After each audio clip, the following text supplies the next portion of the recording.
This month is going to bring some surprising twists and unexpected events. So if you know how to manage this energy, you can really have a beautiful, relaxing month and avoid some of the challenges that other people may experience. Hello, I'm Carrie Samuels, your intuitive counselor and happiness coach with your September forecast. And we begin this month with 6 planets retrograde plus Chiron, which is an asteroid known as the wounded healer, which sometimes acts like a planet. So that's a lot of retrograde. And this whole month is very retrograde-y. It's all about tuning in, listening to yourself, really understanding what's right for you. It's very much in alignment with this 7 universal year that we're in. 7 is a number of soul searching, retreat from the external world in a lot of ways, and really going inward, really knowing what's right for you, really discerning what is good for you moving forward. And in addition to these 6 planets in retrograde plus Chiron, and this 7 universal year we're in, September 2023 is a 7 universal month. So you have this double 7 energy. Every September brings a double energy of the year. And 7 is really very intensely a number of tuning in and soul searching. And so this whole year has been about getting you to understand what's right for you, getting you to understand what's not right for you. There have been perhaps many obstacles to you moving forward, because when the 7 is present, it's really about knowing what's true to you before you move forward.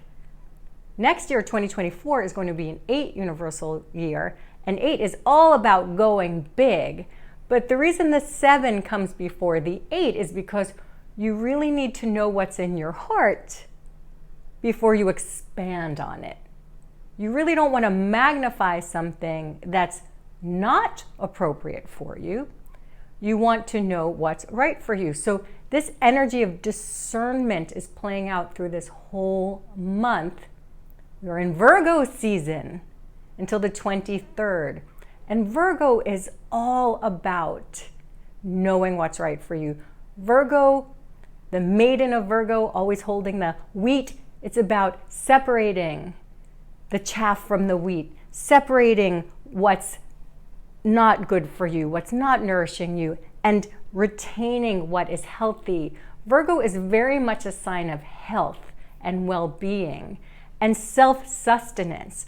The Virgo maiden is a goddess who knows what is right for her, right? And so this energy right now is about knowing what is right for you and what isn't. This energy of discernment is playing out through this whole entire month. And by the way, fellow Virgos, happy birthday to us.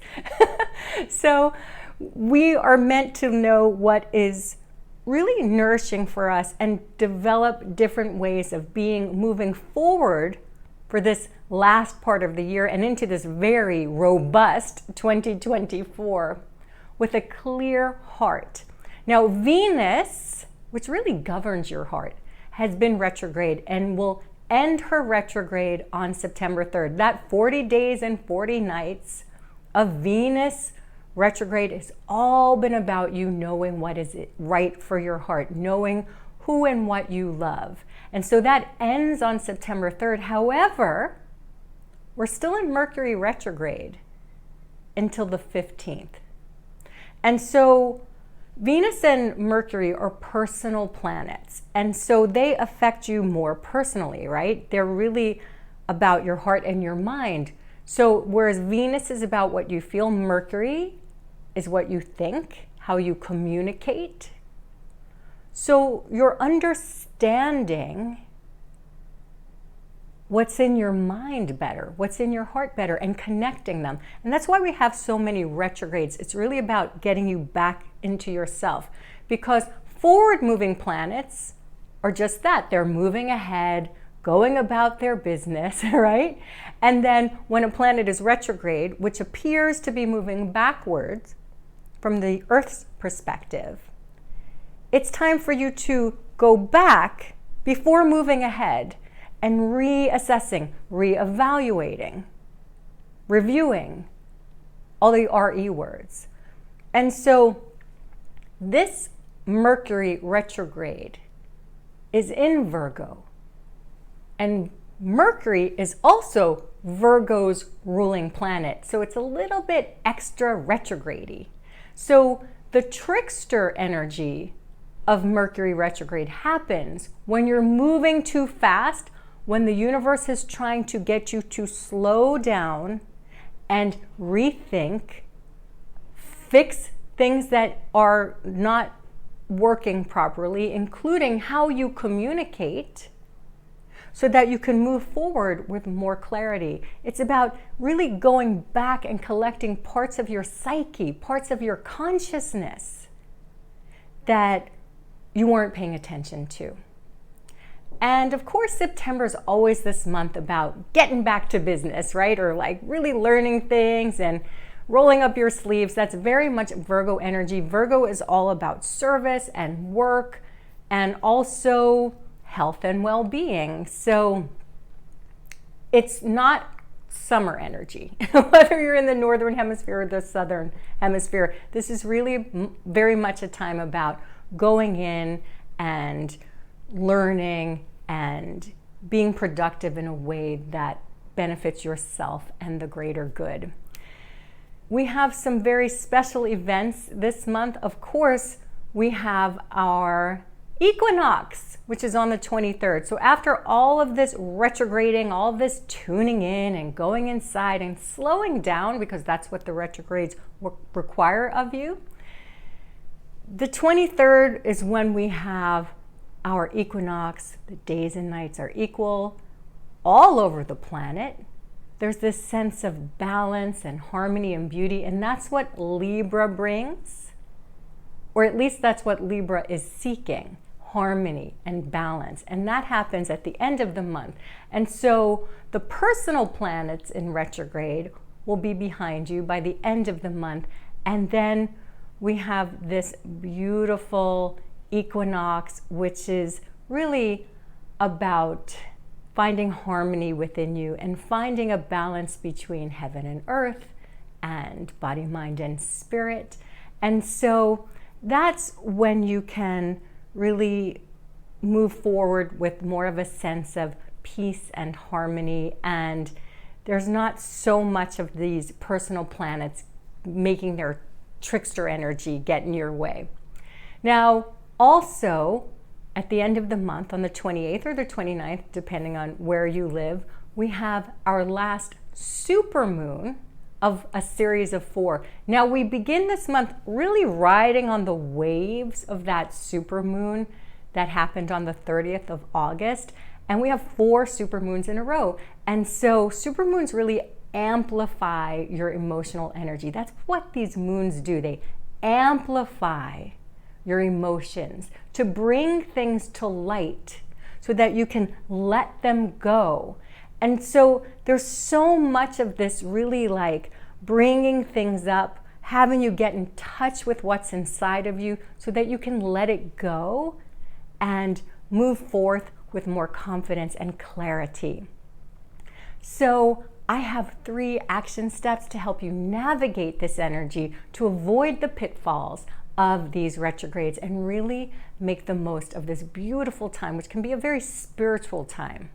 Now, your first action step is to leave space in your calendar. I know I said this last month, but we were also in retrograde season last month with Venus and Mercury retrograde, so that still applies. And if you didn't heed that advice, I'm sure maybe things didn't always go as planned, because you can't really just push forward with everything like go, go, go when these retrogrades are happening, especially Mercury retrograde, especially with Mercury being in his home sign of Virgo, one of his home signs, the other is Gemini. And so you really want to stay flexible. You really want to leave things a little bit open for things to maybe not go as planned. And so you also want to take extra care of your health, because Virgo really governs health. And if plans go awry because people around you or you are not feeling well, that could really throw a curveball in things, right? So you want to take extra care with your health, and you want to take extra care leaving space in your calendar. Now, your second action step is to build healthy habits. We're all about health right now, health and well-being. And so healthy habits are built incrementally. So this isn't about completely changing or revamping your life, because that actually isn't the way to create healthy habits. Healthy habits are done a little bit at a time, incrementally. So really pay attention to some of the things that you're doing that you know aren't good for you, that you can change a little bit at a time. So one example is scrolling on social media and getting triggered. So maybe you want to allow yourself just a little bit of time to scroll on social media, and then have time where you're writing in your journal instead, or meditating, or exercising, or doing breath work, or incorporating those things into your daily routine. Again, start a little bit at a time, incrementally, and that's where you'll see the biggest results. Now, your third action step is to do what nourishes you and let go of what doesn't. Remember, this is the time of discernment. It's about health and well-being. And so as you are going through your day, take note. Is this activity nourishing for me? Is this person good for me? Is this situation I'm in nourishing for me? Or does it drain me? Do I need to let it go? Is it an energy vampire? All those things. This is an incredible time to take note of that and really actively let go of energy drains, let go of people and situations that do not nourish you. I have something that I am so excited about that can help you with this. On the new moon, September 14th, I am hosting a free live new moon ritual that will be an energetic reset to help you let go of any energy, emotions, beliefs, and expectations that aren't benefiting your well-being, so that you can let go of them and start this new moon cycle with clarity, confidence, joy, and enthusiasm. Again, that new moon equinox magic ritual is absolutely free, and you can join me using the registration link below. I hope you will. And even if you cannot attend live, when you sign up, you get the recording and you can listen and enjoy it at your own time. So I am wishing you an absolutely beautiful, harmonious, blissful September and beyond. And if you've enjoyed this video, make sure you like it and subscribe to this channel and hit the bell to be notified when I come out with a new one. I have a lot to share with you in the months coming up. I'm wishing you a beautiful September and so much love. Lots of love. Bye for now.